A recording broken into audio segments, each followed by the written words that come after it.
தீபாவளினா பளிச்சுன்னு ஞாபகத்துக்கு வர்றது பட்டு, பட்டாசு, பலகாரம். பலகாரம்னா ஞாபகத்துக்கு வர்றது மந்த்ரா கடலை எண்ணெய். அபார ருசி, ஆரோக்கியமான உடல் நலம். தீபாவளி அன்னைக்கு மட்டும் இல்ல, என்னைக்குமே கிச்சன்ல இருக்க வேண்டியது மந்த்ரா கடலை எண்ணெய் தான்.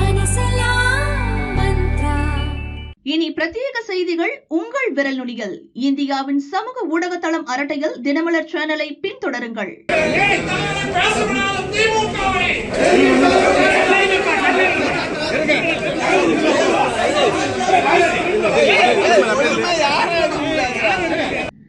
இன்று காலை சட்டசபை கூடியதும் கரூர் சம்பவத்தை கண்டித்து அதிமுக எம்எல்ஏக்கள் கையில் கருப்பு பட்டை அணிந்து வந்தனர்.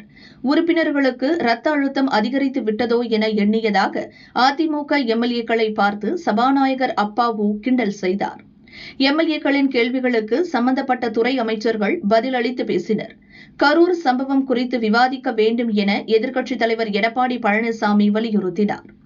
தொடர்ந்து கரூர் சம்பவத்திற்கான காரணம், அரசின் நடவடிக்கை குறித்து முதல்வர் ஸ்டாலின் விளக்கம் அளித்து பேசினார்.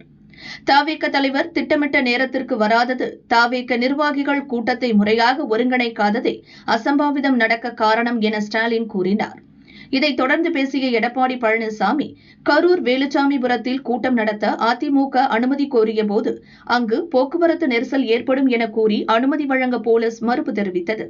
ஆனால் அதே இடத்தில் தவேக தலைவர் கூட்டம் நடத்த அனுமதி வழங்கியது ஏன்? கள்ளக்குறிச்சியில் கள்ளச்சாராயம் குடித்து பலர் இறந்தபோது அங்கு செல்லாத முதல்வர் ஸ்டாலின் கரூருக்கு மட்டும் உடனே சென்றது ஏன்? சம்பவம் நடந்த அன்று இரவு 39 பேர் இறந்தனர். மறுநாள் காலை 2 இறந்தனர். அதிகாலை 4 மணிக்கெல்லாம் 39 பேரின் உடல்கள் உடற்கூறு ஆய்வு செய்யப்பட்டது எப்படி? கரூர் ஹாஸ்பிட்டலுக்கு 25 டாக்டர்களை வரவழைத்தது எப்படி? அவர்கள் அனைவரும் உடற்கூறு ஆய்வு செய்ய தகுதி வாய்ந்தவர்களா என அடுக்கடுக்கான கேள்விகளை எழுப்பினார். அதற்கு பதிலளித்த முதல்வர் ஸ்டாலின், கள்ளக்குறிச்சி சம்பவம் கள்ளச்சாராயத்தால் நடந்தது. கரூரில் கூட்ட நெரிசலால் மக்கள் பலியாகினர். இந்த விவகாரத்தில் கூட்டணிக்காக அரசியல் செய்ய வேண்டாம் என்றார். நாங்கள் கூட்டணிக்காகவா பேசுகிறோம்? மக்கள் உயிர் பறிபோயுள்ளது. முதல்வரின் கூட்டணிக்காக என்ற வார்த்தையை சபை குறிப்பிலிருந்து நீக்க வேண்டும் என பழனிசாமி வலியுறுத்தினார். தவேக தலைவர் இதற்கு முன் ஏற்கனவே 4 மாவட்டங்களில் மக்கள் சந்திப்பு கூட்டம் நடத்தியுள்ளார். கரூரில் எவ்வளவு கூட்டம் கூடும் என உளவுத்துறை வாயிலாக அரசுக்கு தெரிய வந்திருக்கும். அரசு முறைப்படி நடவடிக்கை எடுத்திருந்தால் அசம்பாவிதம் நடக்காமல் தவிர்த்திருக்கலாம் என்றார். அப்போது குறுக்கிட்ட அமைச்சர் வேலு, கரூரில் தவேக தலைவருக்கு கூடிய கூட்டத்தை விட எடப்பாடி பழனிசாமி கூட்டத்திற்கு அதிகம் பேர் வருகின்றனர். கரூரில் பழனிசாமியின் கூட்டத்தில் நெரிசல் ஏற்படவில்லை. அவர் வாகனத்தின் மேல் நின்றபடி ஆதரவாளர்களை பார்த்து இருபுறமும் கையசைத்தபடி சென்றார். அதனால் கூட்ட நெரிசல் ஏற்படுவதில்லை. ஆனால் தவேக தலைவர் பஸ்ஸுக்குள் அமர்ந்தபடி சென்றதால் அவரை பார்க்க மக்கள் ஒரே இடத்தில் கூடினர். அதுதான் அசம்பாவிதத்திற்கு காரணம் என்றார். கள்ளக்குறிச்சி விவகாரம் பற்றி பழனிசாமி பேசியதற்கு அமைச்சர் சிவசங்கரன் தூத்துக்குடி துப்பாக்கிச்சூடு சம்பவம் குறித்து பேசினார்.